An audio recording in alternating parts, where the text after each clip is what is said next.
Olá, amigos,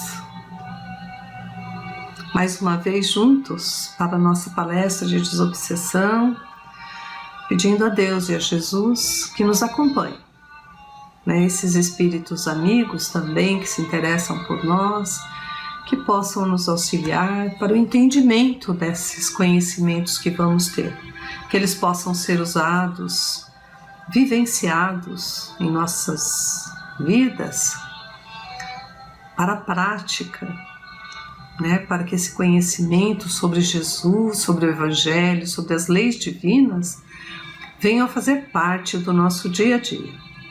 É isso que o Espiritismo vem ensinar e que todos nós devemos procurar. O conhecimento para a nossa prática, para a nossa evolução. Que o Pai da vida nos acompanhe. Pai nosso que estais nos céus, santificado seja o vosso nome. Venha a nós o vosso reino. Seja feita a vossa vontade, assim na terra como no céu. O pão nosso de cada dia nos dai hoje. Perdoai as nossas dívidas, assim como nós perdoamos os nossos devedores. Não nos deixeis cair em novos erros e livra-nos, Senhor, de todo o mal. Que assim seja, graças a Deus e graças a Jesus. Vamos então ao nosso estudo, o livro Obsessão e Desobsessão de Sueli Caldas Schubert. Nós estamos no capítulo 6, que fala sobre o que predispõe à obsessão. E aqui tem uma resposta que já sintetiza tudo, E depois nós vamos nos aprofundar.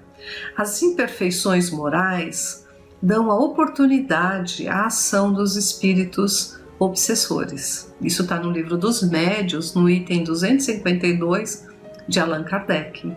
Então as nossas imperfeições morais abrem as portas, para a obsessão. E ele vai dar um exemplo aqui, nós vamos ver também, Tal como acontece quando nos apresentamos com predisposição para um mal físico qualquer, assim também ocorre no campo espiritual. Pensamentos e estados negativos criam zonas mórbidas, campo de doença, em nosso campo mental, facultando a produtividade de pensamento alheio, a inoculação dos pensamentos de outros espíritos junto ao nosso. Virulento, por ser de teor inferior, age em nós como se for uma afecção mental, instalando-se em decorrência de um processo obsessivo. Isso quer dizer que se a gente começa a pensar pensamentos negativos, inadequados, nós vamos baixando a nossa sintonia e diversos espíritos que estão nessa faixa vibratória inferior percebem e nos acompanham, potencializando esses pensamentos.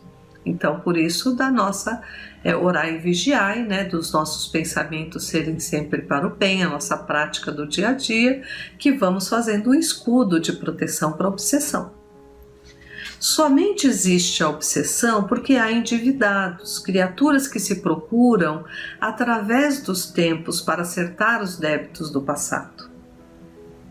E somente existem esses processos dolorosos de resgate porque o homem ainda é imperfeito, trazendo em si mesmo maior cota de sombras, mais pesada bagagem de inferioridade. Muitas vezes nós trazemos de outras encarnações esses obsessores, Fizemos mal lá atrás e o que a gente tem que evitar é de continuar fazendo, para evitar e ter uma vida melhor daqui para frente, Vamos nos liberando desses obsessores, eles vão vendo que nós estamos melhor, vão nos perdoando e nós também, por nossa vez, com o nosso esforço, vamos saindo dessas faixas vibratórias inferiores. Aqueles que não nos perdoam, eles não podem nos alcançar. Mas é preciso que a gente faça o esforço, porque muitas vezes sabemos que a gente quer aquele pensamento venha de vez em quando. Então a gente que fica lá também porque a gente se compraz com aquela turma, porque não queremos deixar. Para subir, mudar de faixa vibratória, é necessário fazer as coisas certas. Emergindo lentamente do limo da terra, da ganga da materialidade, só a muitos pesares e dores está conseguindo alijar o fardo de imperfeições que carrega. Neste sentido, a obsessão vem sendo o ferrão, o espinho doloroso que impele a mais rapidamente livrar-se do fardo de inferioridade. Manuel de Miranda esclarece que em toda obsessão, mesmo nos casos mais simples, o encarnado conduz em si mesmo os fatores preponderantes, e predisponentes aos débitos morais a resgatar, que facultam alienação. Então nós já erramos, trouxemos aí inimigos, por isso que Jesus também fala, reconcilia com o teu adversário já, para você não ter isso em outras encarnações. Se ele estiver no plano espiritual, ele tem mais facilidade, porque nós não ficamos vendo, então não tememos tanto, achamos que podemos ir fazendo as coisas, e ele está ali sempre a querer que nós caiamos também, como ele se sente infeliz, porque nós prejudicamos um dia, E se a gente não mudar o nosso pensamento, não começar a perdoar as pessoas, não começar a mudar o nosso lado moral, eles vão nos alcançar de novo e nós vamos estar aí nesses resgates, Esse mesmo autor, em outra obra, Grilhões Partidos, refere-se a causas kármicas, aquelas que precedem a vida atual e que vêm impressos no perispírito do enfermo, vinculado pelos débitos anteriores, a quem usurpou, abusou, prejudicou. Aquelas obsessões que são do passado, nós não vamos poder fugir, mas nós podemos melhorar muito o nosso padrão vibratório, não recebendo toda essa carga energética de que aquele que é o cobrador, o obsessor, quer nos atingir. Se nós mudarmos, claro que nós teremos os nossos espíritos ali, protetores, que vão advogar por nós e vão amenizar toda essa situação. Mas depende de nós aí, do nosso esforço, de andarmos em sintonia melhor. O caso, ele conta aqui a história, Manuel Filomeno de Miranda, desse livro, nos bastidores da obsessão do Divaldo Pereira Franco, no capítulo de Examinando a Obsessão, para a gente entender como é que funciona esses casos kármicos, O caso de ele é o nome da pessoa, mas ele abrevia aqui para a gente não ficar conhecendo, a pessoa na verdade. Então ele vai usar o nome de E. O caso E demonstra a existência dessas causas kármicas, predispondo à obsessão de enfermidades. E, desde mocidade, foi uma pessoa enfermiça, sofrendo de várias doenças, principalmente de uma inexplicável dor nas pernas, sem razões plausíveis para a medicina, frequentando as reuniões públicas da casa espírita durante anos. E tornou-se com o tempo participante também de reuniões mediúnicas. Frequentadora assídua, comparecia semanalmente, mas sempre queixando-se das suas dores. Certo dia, teve a surpresa de assistir à comunicação de um espírito que disse ter sido seu escravo em existência anterior e que havia morrido de fome e de sede, depois de passar dias acorrentados por sua ordem. Então veja o motivo da doença inexplicável, das dores das pernas, Confessou o espírito, que ali se comunicava com o doutrinador, persegui-la há anos, e após ouvir as ponderações do doutrinador, disse que só a deixaria se ela pedisse perdão. Então o que acontece numa sessão espírita de desobsessão? O doutrinador ali, através dos médiuns psicofônicos, vão recebendo aqueles espíritos que vêm ali para falar, e nesse caso era uma pessoa ligada a E, que era o obsessor dela, que veio falar. É uma bênção quando a pessoa pode saber o que lhe acontece e mudar a trajetória da sua vida, né? Se quiser, depende do seu esforço, né? Então, olha, o obsessor ouviu as ponderações do doutrinador, considerando tudo que ele falava, que tinha que deixá-la, que ele também poderia se elevar, né? Então, que ele teria que ajudá-la, né? Cuidando da vida dele, para que ela cuidasse da dela, para que aquela obsessão cessasse, né? E ele concordou com o doutrinador, desde que ele falou aqui, olha, disse que só a deixaria se ela lhe pedisse perdão. Então, se ela lhe falasse que queria que ele o perdoasse, porque ela fez tudo isso numa outra vida, né? Ele ia embora, ia cuidar da vida dele, ia deixar muito mais fácil a vida dela e uma obsessora menos ali para ter tanto essa dor, né? Tanta coisa que era causado por esse inimigo do passado, mas que ele estava disposto a perdoá-la ali, né? Como ela estava frequentando uma sessão, os pensamentos dela já estavam mais próximos à prece, próximos a Jesus, né? Mesmo que fosse mecanicamente ali, muitos anos ela indo nas sessões, né? E ele fala, e ela aqui, então Manuel Filomeno de Miranda fala, né? Apesar de conhecer o mecanismo da reencarnação, da lei da causa e efeito, apesar de conhecer a lei de amor, os ensinamentos evangélicos que o Espiritismo veio reviver,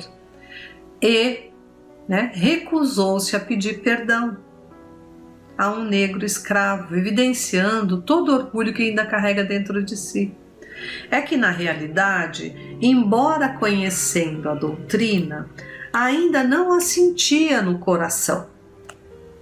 Então, veja, nós podemos ler inúmeros livros, podemos ver muitos filmes, podemos ir a todas as sessões, todos os dias na casa espírita, mas se a gente não vivenciar, não trazer isso para a prática, não sentir tudo aquilo que a gente está aprendendo, não serve de nada, né? Como Paulo falava, se a gente não tiver caridade, é igual o metal, né, que soa do sino, né? O sino sem um barulho, sem eco dentro do nosso coração, né? Então ele fala que, embora na realidade conhecendo toda a doutrina espírita, ainda não a sentia no seu coração. Hoje, com a idade avançada, a senhora E continua a carregar os seus males, agravados pela idade e pela persistência no orgulho, principalmente padecendo de dores nas pernas, acorrentada que está ao seu passado como escrava da prepotência e do egoísmo, apesar de tomar semanalmente o passe. Interessante ele citar aqui a questão do passe, porque nós vamos na casa espírita em busca do nosso alívio, né? Físico, mental, ter um pouco mais de paz, né? E nós recebemos enquanto nós estamos na casa, mas não adianta nada a gente sair da casa se não fazemos isso na nossa casa, na nossa vida, com as outras pessoas, se não criamos a bondade em nosso coração, se não trazemos os ensinos que Jesus trouxe para nós sobre Deus, sobre a bondade, sobre o amor, sobre a lei da liberdade, no caso aqui, né? São leis divinas que nós viemos através do Espiritismo para aprender essas leis. E aprender para praticar, para vivenciar. Só a gente saber sem fazer nada, sem modificar como a gente era antes, vai ficar na mesma, não vai resolver. Então o passe ali alivia pelos minutos que você está dentro da casa, saiu da casa, está tudo lá de novo. Os obsessores estão lá esperando a gente na porta, né?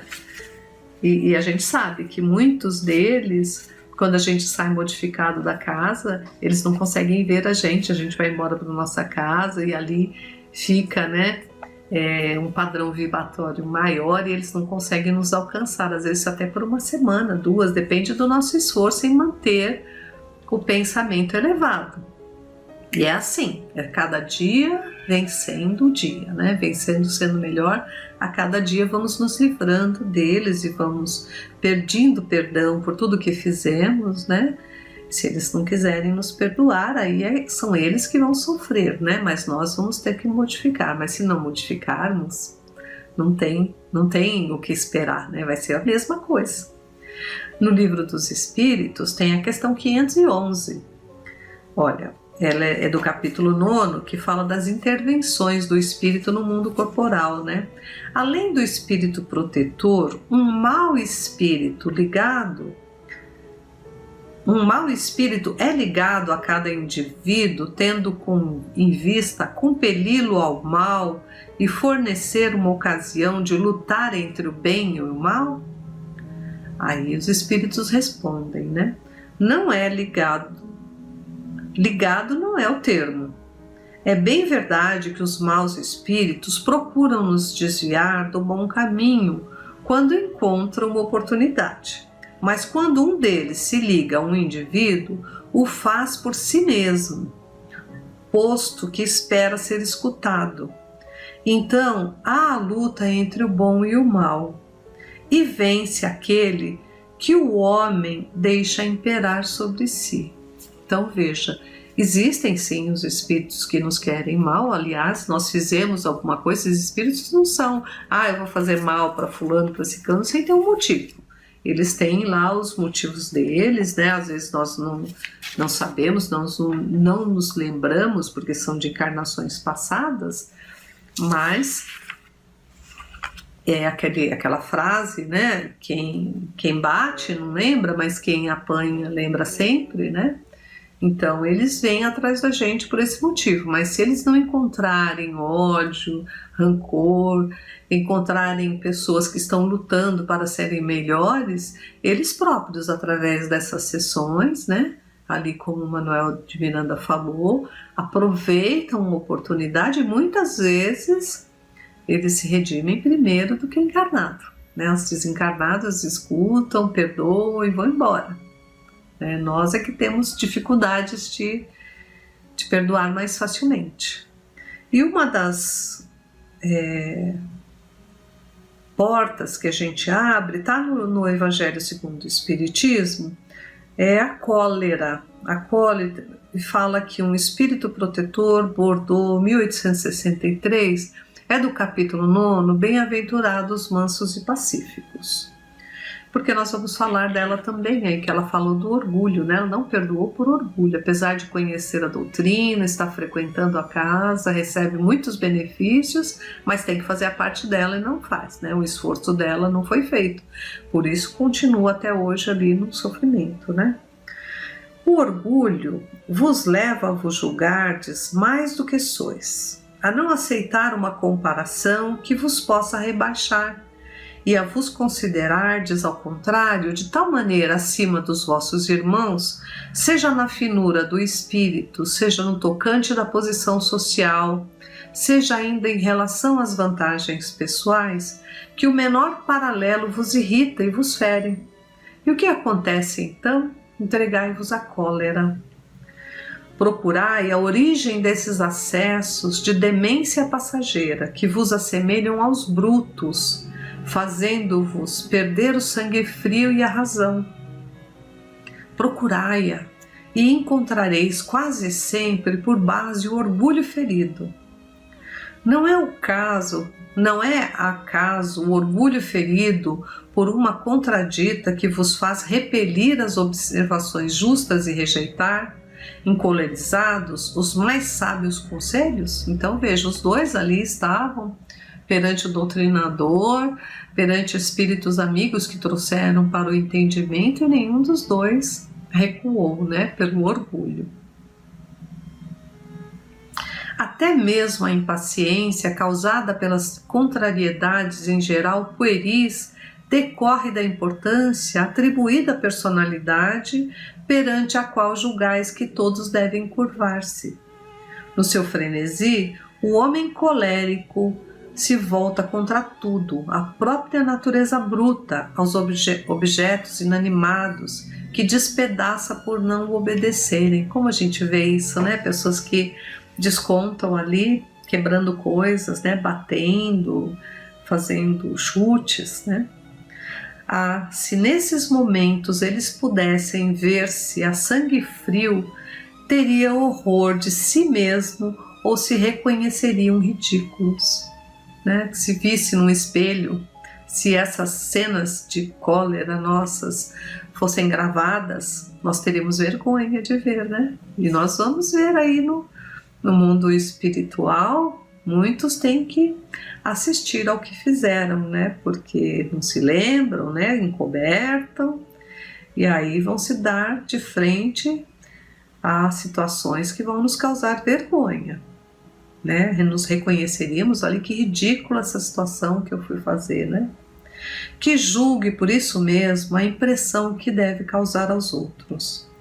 Ao menos pelo respeito a si mesmo, deveria esforçar-se para vencer essa tendência, né, que o torna digno de piedade.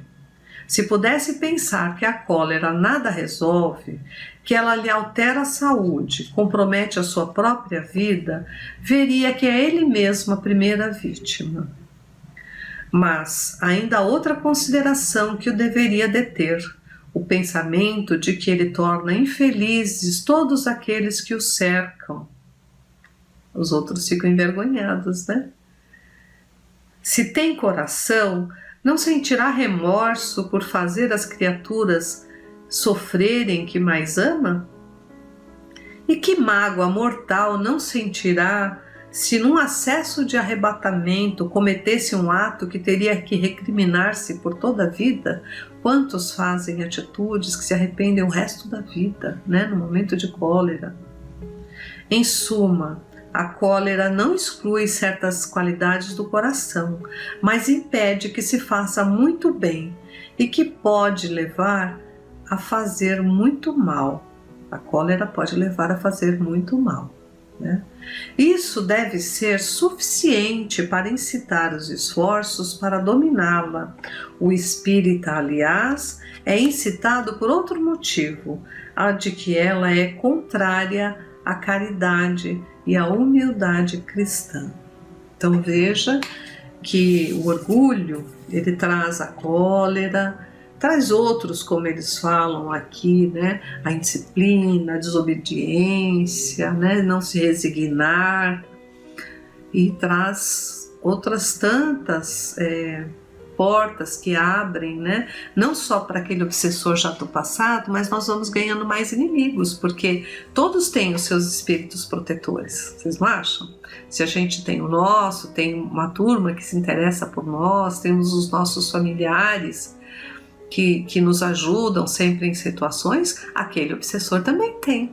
Então, se nós vamos desafiando pessoas, se nós vamos ofendendo pessoas, nós vamos aí ganhando uma multidão de outros espíritos que também vão se enraivecer por nossas atitudes, por nosso comportamento, e nós vamos aumentando a quantidade de pessoas que não nos querem bem. Quanto nós poderíamos modificar se fosse ao contrário? Nós vamos fazendo mais o bem para os outros, vamos trazendo mais alegria para as outras pessoas, vamos ajudando sempre que pudermos e vamos adquirindo o conhecimento da doutrina espírita para a nossa vida, para a nossa mudança, para a nossa reforma íntima.